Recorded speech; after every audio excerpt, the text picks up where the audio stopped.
Hello guys, तो आज हम एक बहुत ही ज्यादा इंटरेस्टिंग टॉपिक के ऊपर बात करने वाले हैं। जैसा कि हमने देखा लुकिसम चैप्टर 576 में डैनियल पार्क अपना यूनिक पाथ अवेक कर देता है और सच में ये चीज देखने में चैप्टर 576 में काफी ज्यादा मजा आया था। इस चैप्टर की वजह से काफी समय बाद ऐसा लगा कि लुकिसम का मेन कैरेक्टर सच में डैनियल पार्क ही है। जिस पेचॉन जो को स्पीड के बंदे ठीक से छू भी नहीं पा रहे थे, डैनियल ने उसे अपना ऐसी जगह पे टच दिया कि उसकी हालत खराब हो चुकी है। और लुकिसम चैप्टर नंबर 576 की जो मैंने एक्सप्लेनेशन वीडियो डाली थी उसके कमेंट सेक्शन में ये भर चुका है कि डैनियल अब काफी ज्यादा खतरनाक हो चुका है। यानी कि आसान शब्दों में सबको ऐसा लग रहा है कि डैनियल अब पेचॉन जो का कुत्ता बनाने वाला है। इसलिए चैप्टर 577 का सबको बेसब्री से इंतजार है। लेकिन लुकिसम के चैप्टर्स एक हफ्ते बाद ही रिलीज होते हैं, इसलिए आप लोगों की क्यूरियोसिटी को शांत करने के लिए मैं ये वीडियो बना रहा हूँ, जिसमें हम ठीक तरीके से ये पता करने की कोशिश करेंगे आखिर यूनिक पाथ आने के बाद छोटा वाला डैनियल कितना ज्यादा ताकतवर हुआ है। लेकिन उससे पहले जो लोग समझ रहे हैं कि पेचॉन जो इतना भी ज्यादा कुछ खतरनाक नहीं है क्योंकि डैनियल उसको बिना यूनिक पाथ के भी थोड़ी बहुत अच्छी टक्कर दे रहा था, तो ऐसा बिल्कुल भी नहीं है। बिना यूनिक पाथ के वो उसे कोई भी अच्छी टक्कर नहीं दे रहा था, बल्कि पेचॉन जो बस उसके साथ खेल रहा था। क्योंकि यूनिक पाथ आने से पहले पेचॉन जो ने डैनियल के ऊपर जितने भी हमले मारे वो कोई भी जानलेवा नहीं थे। यानी कि उसी तरीके के जानलेवा हमले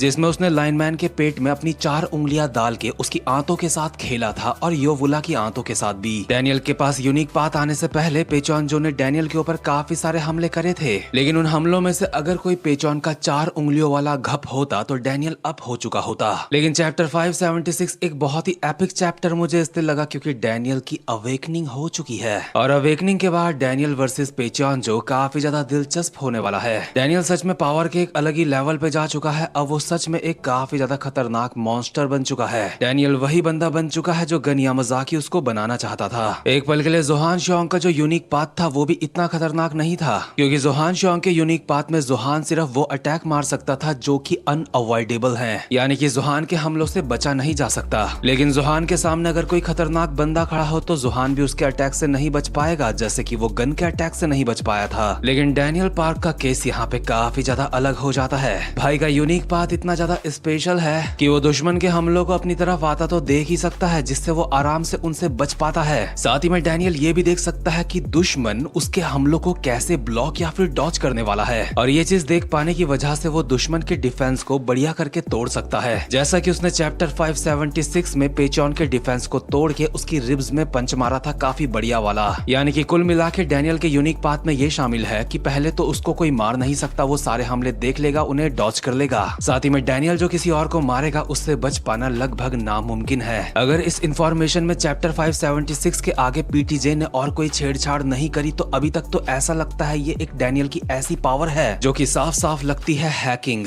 जैसे मैं जेम्स ली और गीटे किम को हैकर कहता था, अपना डैनियल भाई भी अब उसी लिस्ट में आ गया है। लेकिन ये बात ध्यान रखना, मैं डैनियल को हैकर इस बेस में कह रहा हूँ कि उसके हमलों से कोई बच नहीं सकता और वो सबके हमलों से बच सकता है अगर ये सच है। और चैप्टर 576 तक तो पीटीजे ने हमें यही बताने की कोशिश करी है कि ये सच है। तो चलो ये मान के चल लेते हैं कि पीटीजे इस इंफॉर्मेशन में आगे कोई छेड़छाड़ नहीं करेगा, तो फिर डैनियल भाई अब अपना पूरा हैकर बन चुका है। अगर वो किसी के हमलों को अपनी तरफ आता हुआ देख सकता है तो शायद से वो इनविजिबल अटैक्स को भी अपनी तरफ आता हुआ देख पाएगा जो जेम्स ली लोग मारते हैं। और डैनियल के इतना ज्यादा खतरनाक होने के बाद अब सवाल उठता है डैनियल वर्सेस पेचॉन जो का, जिसके ऊपर ये वीडियो है। तो देखो, अब तक मैंने इस वीडियो में डैनियल की भर भर के तारीफ करी है, लेकिन उसके बावजूद भी मुझे अफसोस के साथ कहना पड़ रहा है कि डैनियल अपने यूनिक पाथ के साथ पेचॉन जो को नहीं हरा पाएगा। ये मैंने बहुत ही बड़ी बात कही है, इसलिए ध्यान से सुनना। मैंने कहा यूनिक पाथ के साथ डैनियल पेचॉन जो को नहीं हरा पाएगा, मैं ऐसा मानता हूँ। लेकिन डैनियल अगर अपने यूआई मोड में आ जाता है तो कहानी कुछ और हो सकती है, क्योंकि यूआई मोड यानी कि अपने अल्ट्रा इंस्टिंक्ट में आके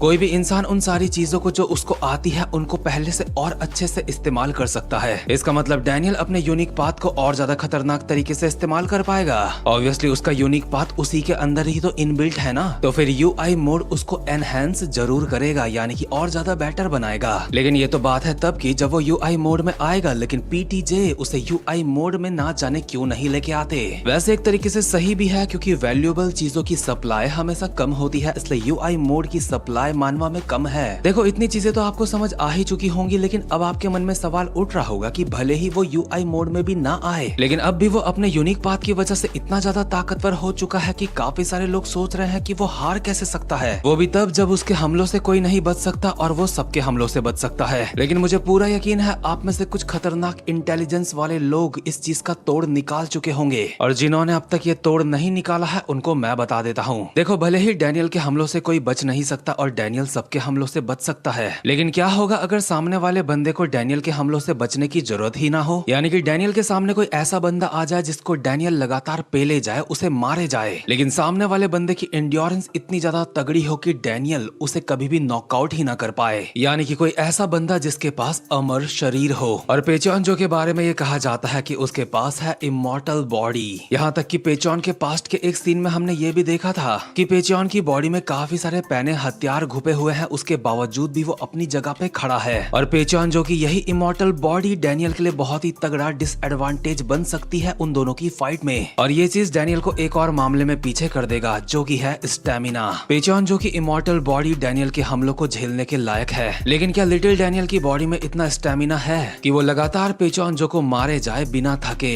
मेरे हिसाब से इसका जवाब है नहीं, क्योंकि अगर उसकी बड़ी वाली बॉडी होती तो एक पल के लिए उसके पास काफी तगड़ा स्टेमिना होता, क्योंकि वो परफेक्ट बॉडी है। लेकिन लिटिल डैनियल की बॉडी परफेक्ट नहीं है। मैं इस बात पे श्योर हूँ कि उसके पास बड़े वाले डैनियल से कम स्टेमिना है, और यही वो दो पॉइंट है जिस वजह से मैंने आपको कहा है कि पेचोन जो को डैनियल नहीं हरा पाएगा अपने यूनिक पाथ के साथ, या फिर कहूँ सिर्फ यूनिक पाथ के साथ तो नहीं हरा पाएगा, क्योंकि पेचोन की इमॉर्टल बॉडी और डैनियल का स्टेमिना ही सिर्फ दिक्कत नहीं है, इससे भी बड़ी दिक्कत है होरांग सॉर्ड। ना जाने होरांग सॉर्ड कितनी कांडी तलवार होगी जो उसका इतना ज्यादा ऑरा क्रिएट करा गया है, और जब वो पेचोन जो के हाथ में आ जाएगी तो हमें नहीं पता कि वो क्या क्या उससे कर सकता है। लेकिन जब भी वो तलवार पेचोन जो के हाथ में आने वाली होगी तो मेरे हिसाब से जुनगो किम की एंट्री भी वहां पे होने वाली होगी। तो खैर, उम्मीद करता हूँ कि आप लोग ये समझ चुके होंगे कि मैंने ऐसा क्यों कहा कि डैनियल अपने यूनिक पाथ के साथ, यानी कि सिर्फ यूनिक पाथ के साथ पेचोन जो को क्यों नहीं हरा पाएगा। वैसे भी देखो, मैंने जितनी भी एनालिसिस आपके सामने रखी है ये काफी हद तक सेंस बना रही है, क्योंकि जरा सोच के देखो, अगर डैनियल पार्क अपने यूनिक पाथ के साथ पेचोन जो को हरा देता है तो जैग्योन ना जो इतना ज्यादा जोश में आया है उसका यहाँ पे क्या काम रह जाएगा। चलो फिर भी जैग्योन ना को तो छोड़ देते हैं, लेकिन जुनगो किम वो यहाँ पे क्यों आया है? अब ऐसा तो होगा नहीं कि जुनगो किम सीधा पेचोन जो के कमरे में आएगा और वहाँ से तलवार उठा के बस पकड़ के निकल जाएगा। अगर चीजें इतनी ज्यादा सिंपल होती तो ऐसे ही लोग पीटीजे को दूसरों की थ्योरी में मूतने वाला नहीं कहते। जरूर जुनगो एंचोन में आया है तो कुछ ना कुछ तो करके जाएगा,